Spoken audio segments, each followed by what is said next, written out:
Everyone, the ThePokemonfan1993 here, back with more Pokemon stuff. So today we're actually in Pokemon Masters EX, and I'm actually going to be going through some Master Fair units and some stronger 5-star units, and basically see how they do on their own and in a specifically designed team. So you can see right here, I got the Master Fair Pikachu with Ash not that long ago. I got it off 3K gems that I got for free from the 3rd year anniversary. Yeah, I know people are going to be bitching about that one. No, ask me how much a thing and tell me how lucky I am, because just a personal theory of mine. I think it's more than just my theory, but I think that if you pay for the gems in this game, it actually gives you less than if you earn them through events. But let's get past that part. So we have Ash here. Right now, Ash is not the next level. He's 125, level 125. He is 1-5. His role is Special Strike. His weakness is Ground. Its attack is 668. Its attack is 267. Its defense is 143. Its special attack is 448. Its special defense is 143, and speed is 250. So we're gonna take out the moves first. Thunder. So it never misses when rainy. 161 power, 70 accuracy. 1 opponent. Special move never misses when the weather's rainy. He has 30% chance of leaving the target paralyzed. Here's the big one. This is called B Thunderbolt. Type electric. Category is special. 400 power. An opponent quick hit sure move. So in order to actually use this, you have to actually use Thunder. That's what I do 3 times in a row, and then you can use it. It never misses. Use a total of 6 of the movement gauge. The more amount used, the greater the power's attack. So basically, you want to have 6 bars when you use that move. Otherwise, it won't do nowhere as near as much damage. We have Not Gonna Lose, which allows you to restore 20% of the user's HP and charge the move by 6. Meaning you can use that and then immediately go for B Thunderbolt if you already have it unlocked. And also applies the healing effect to the user, gradual healing, and applies damage. Super effective, yeah, and then applies the damage guard next effect to user. So I think damage guard prevents you from taking damage when your HP is at 1, I believe, or it stops damage for 1 time. So we'll go with the passives. Goes, we got Kanto Spirit, which powers up the special attack of all allied sync pairs by 20% and reduces the special attack move damage taken by all allied sync pairs by 25%. More allied sync pairs there with the Kanto theme. The more you have in team, the higher the percentages are. And then it gives you a bunch of just numbers there. If you want to check out those numbers, you can just pause the video right there. Powers up, the expansion powers up Thunder moves and decreases the amount of gauge slots the user use Thunder by 1. And user's Thunder never misses. So now instead of having, I believe, what was this? Was Thunder 3? Yeah. I think normally the number is 3 because of Ash Passion we only have to use 2. Ash Tenacity, when the user with full HP applies the Enduring effect to it. So when the user Enduring effect activates the first time the user has 1 HP remaining, applies the Enduring effect to the user again. So basically it makes Ash kind of hard to kill a couple times. And then and then we have the initial pinch speed boost 2, which increases the user's special moves affected by 2 ranks, and the first time it is in a pinch in each battle, which means when it's very low on HP. I currently do not have a Lucky Skull Thrum. I have the 5 theme skills which I don't have fully leveled up quite yet. And the expedition skills are for the trainer I was just unlocked. I'm not 100% sure on that, but it raises the follower discovery below by 2, and that's the fiery crystal. So now that we got all that out of the way. And then, of course, I forgot about the Unite move, my bad.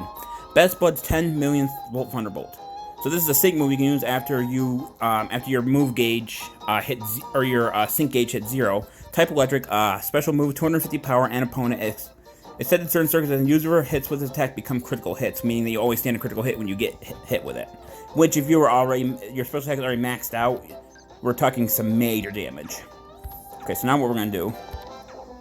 First, I'm going to demonstrate how Pikachu is going to work on his own, and then kind of compare him with some of the ones I already have set up. So we're going to go to the, I think it's this one. No, it's not. It is this one. I always get those confused. So we're going to go for the Challenge Players Part 4. The recommended level for this is 100. My Ash Pikachu level 125. So we're going to do this, and we're only going to put Ash in here. So if I hit once for the battle, I think Ash just pops up right out of the blue. Hold up.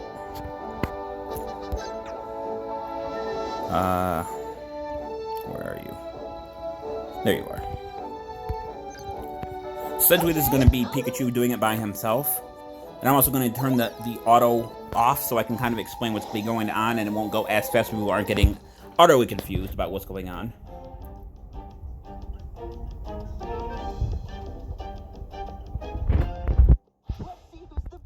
Turn all this off. Here we go. Let's go. So I chose this one because all the Pokemon are weak to electric moves. So we're going to start going all out. That's going to increase our move gauge to 6. We're going to go for a single Thunder. Critical hit rate goes up. Ash's Passion. So I just one-shotted that and did 3,200 damage.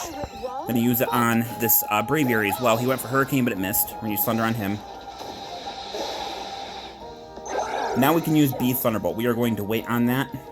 We're going to wait till our gauge is pretty much all the way up. Hurricane's going to hit, but I'm not going to do too much damage here. No.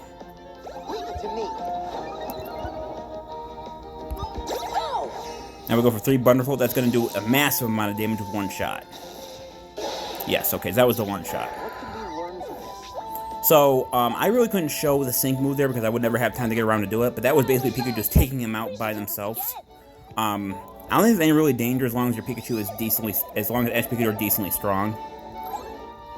So, in order to actually make this so I can actually show off Pikachu's sync move, I actually have to use the team that I've been using. So, for a team that I would use for this, I actually made a team for this.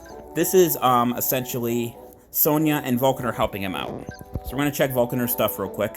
140, 140 of the level, 4 out of 5 his roll is tech, and his weakness is ground. 776 attack, 776 HP, 331 attack, 203 defense, 203 special defense, 284 special attack, and 275 speed.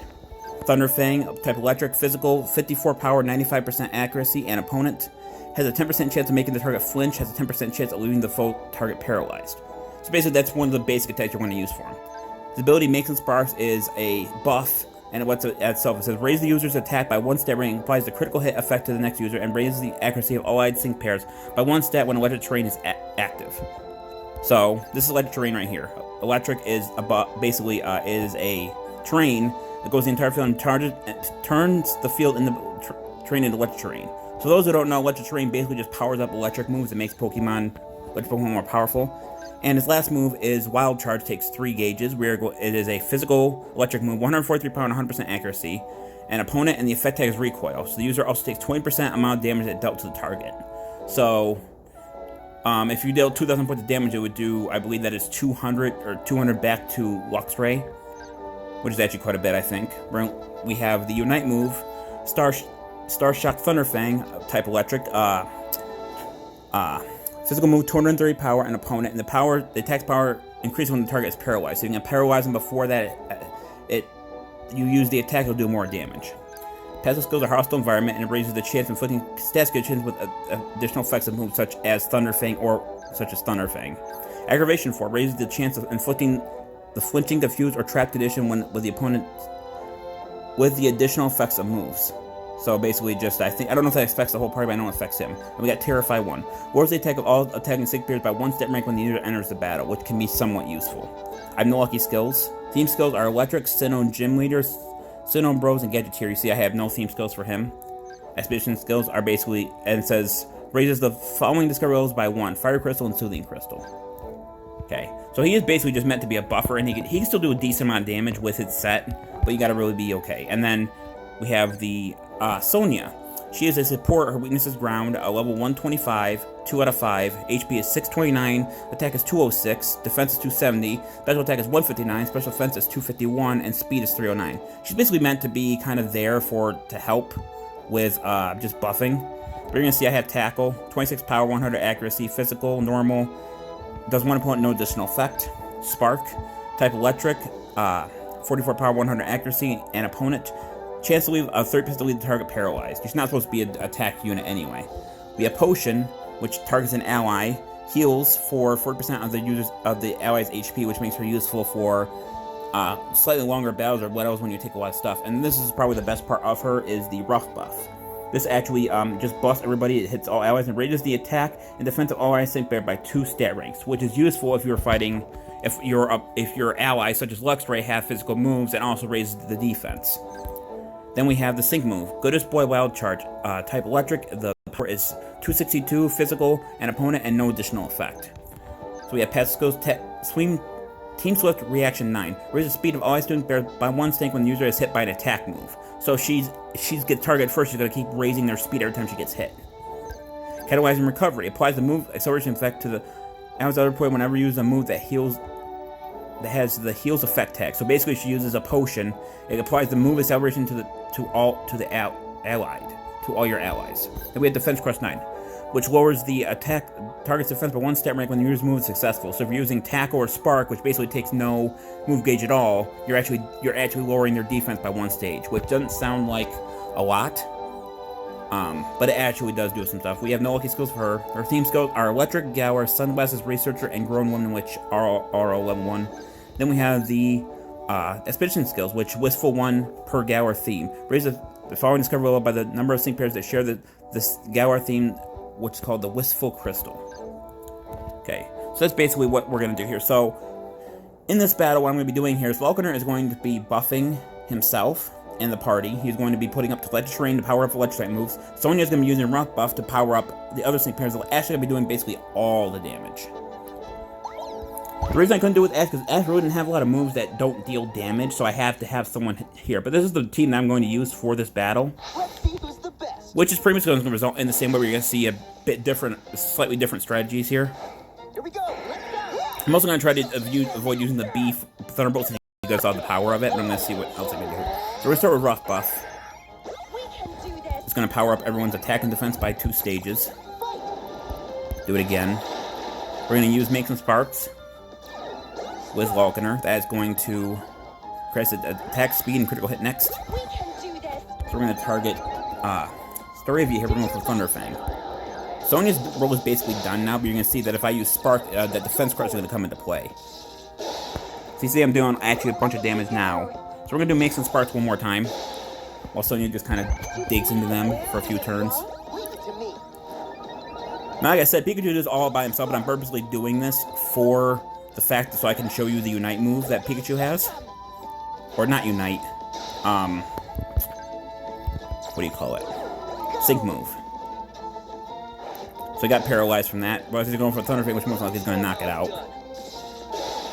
It did not. So actually, we're going to go for Electric Terrain here. That is going to power up everyone in play. I'm going to go for a Spark with hit. And you're going to see that the speed keeps increasing every time Yamper gets hit. So we're going for Spark here. That's going to knock out.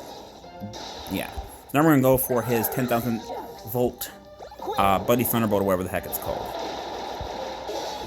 So I'm going to run a potion on her in case somehow this does not kill him. But like I said, you see before, Pikachu can just handle this entire thing himself. Do it, Pikachu. Best Bud's 10 million volt Thunderbolt. Keep in mind, Electric Raid is in place, so this is going to actually do more powerful than it normally is. So we're going to see how much damage this does here.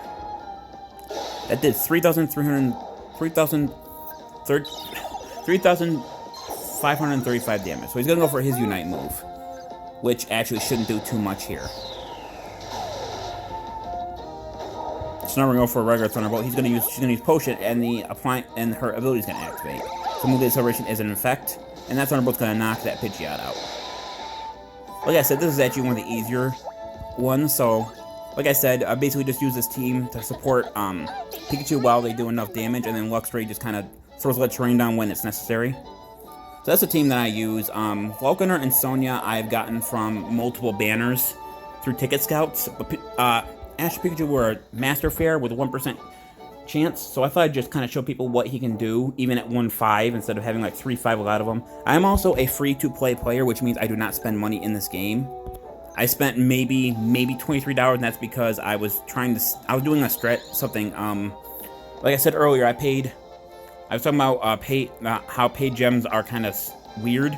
So I bought the story bundle, which is 13,000 gems. For those who don't know, you need 3,000 gems to pull 11 times. So that's 3, 6, 9. That's 4 pulls. I pulled 4, 2 times on Cynthia's banner and 2 times on Archie's banner. I got 1 5-star out of all those gems, and that's a lot of gems to me. That is. And I basically got nothing. But then again, I go into the fair. I got Maxie and Ash on the first pull on gems that I earned in the game instead of paying for outside. And I got a bunch of other Pokemon that way, and I just believe that that's the case. So, I will actually leave this right here. If you want to see more of this kind of videos, let me know. I'll get them out. This is my first time doing a lot of Pokemon Master stuff, so I'm going to see if anyone's interested in this. But this is the Pokemon Fan 1993 signing off. I'll see you guys in the next video. Until then, take care. Bye-bye.